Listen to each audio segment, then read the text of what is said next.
Estimados estudiantes, bienvenidos a la lección 2 de la materia Profetas Menores. En esta oportunidad hablaremos de Jonás, Joel, Miqueas y Sofonías. Todos estos profetas tienen algo en común, que buscan el arrepentimiento del pueblo que ha sido encomendado. El primero de ellos es Jonás, y es una historia muy interesante porque Jonás en el libro no se presenta, sobre todo los dichos del profeta, sino la relación del profeta con Dios. Por un lado, Dios le da un mandato y él se niega. A él se le envía a Nínive, pero él odia al pueblo de Nínive, por lo tanto se aparta del mensaje y el llamado y busca hacer lo que él quiere y no lo que Dios le ha encomendado.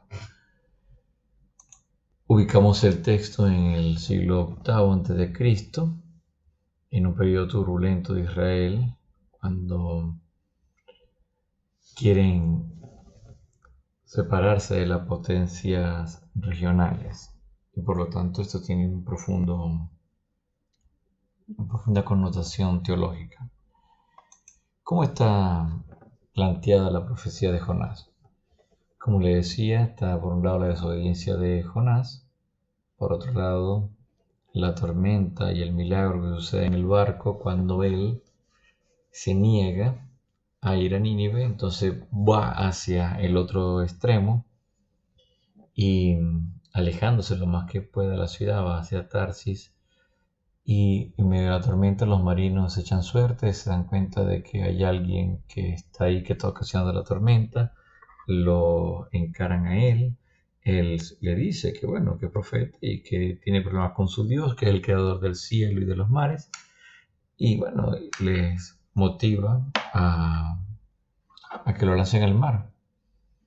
Ellos se arrepienten, hacen una oración de que nuestras manos no estén llenas de sangre, y Jonás quiere zafarse, quiere no llegar a Nínive, pero Dios busca el milagro, o gestiona el milagro, porque busca que Jonás haga su voluntad. Entonces este pez lo traga vivo, y en medio de estar dentro del cetáceo, él ora al Señor y es vomitado en tierra firme, precisamente en Nínive.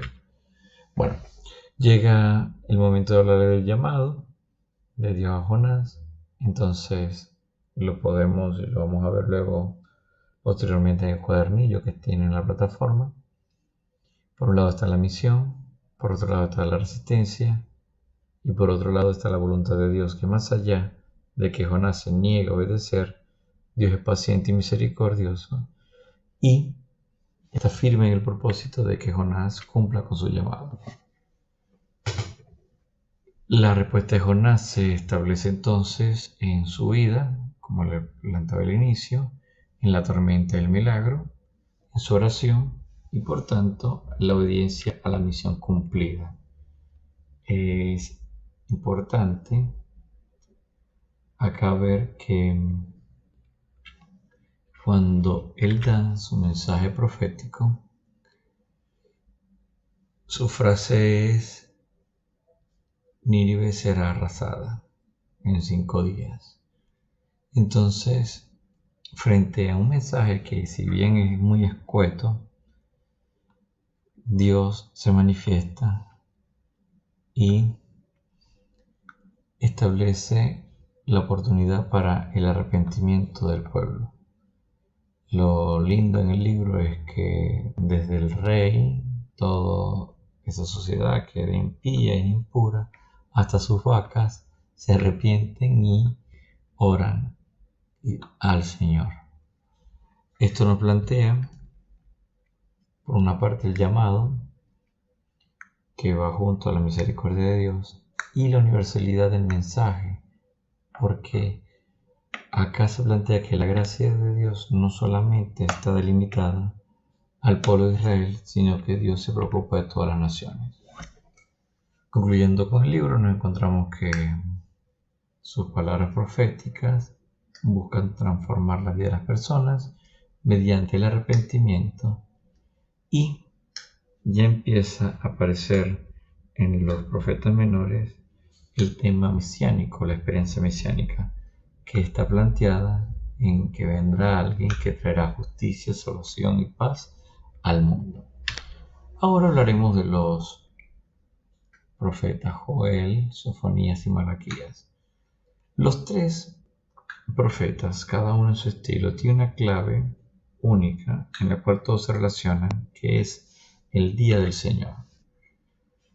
El mensaje del día del Señor está enmarcado en que Dios tendrá un día de juicio y de restauración que se dará si las personas no se arrepienten y no evitan la ira por el pecado, la ira de Dios fruto del pecado del hombre, pero que en medio de una sociedad que se aparta de Dios, aparece alguien que restaurará al pueblo y que salvará a la humanidad, que es el Mesías.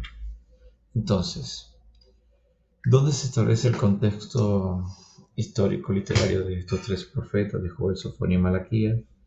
Se dan desde la época babilónica hasta la época persa.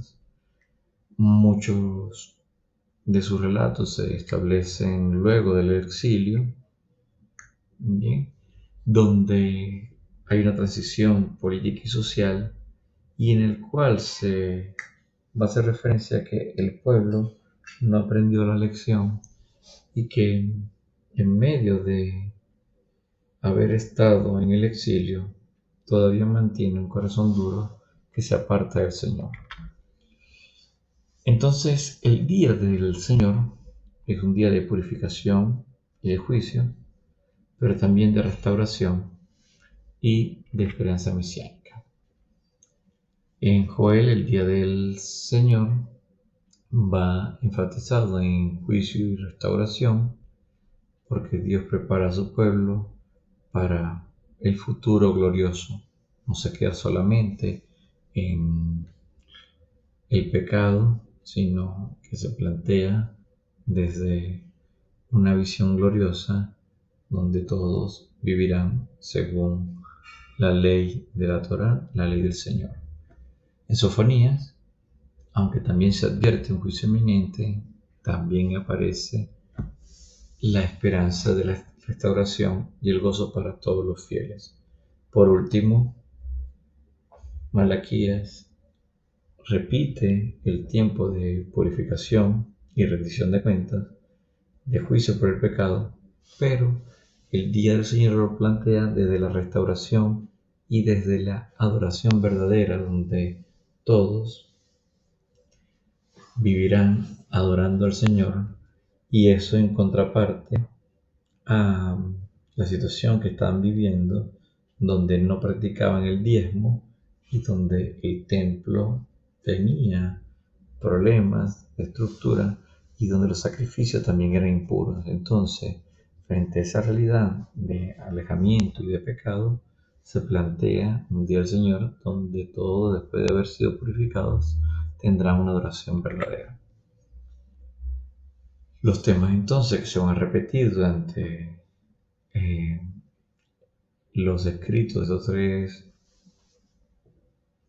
profetas son la justicia, el arrepentimiento, la restauración y la adoración.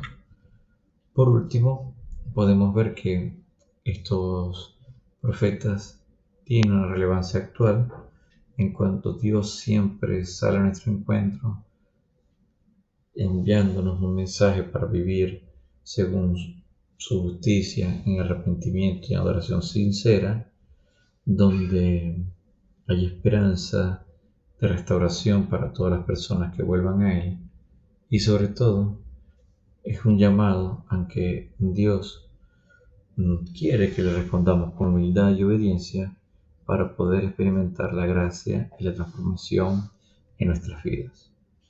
De esto trata la semana número 2 y otros 4 profetas que hemos visto en esta lección.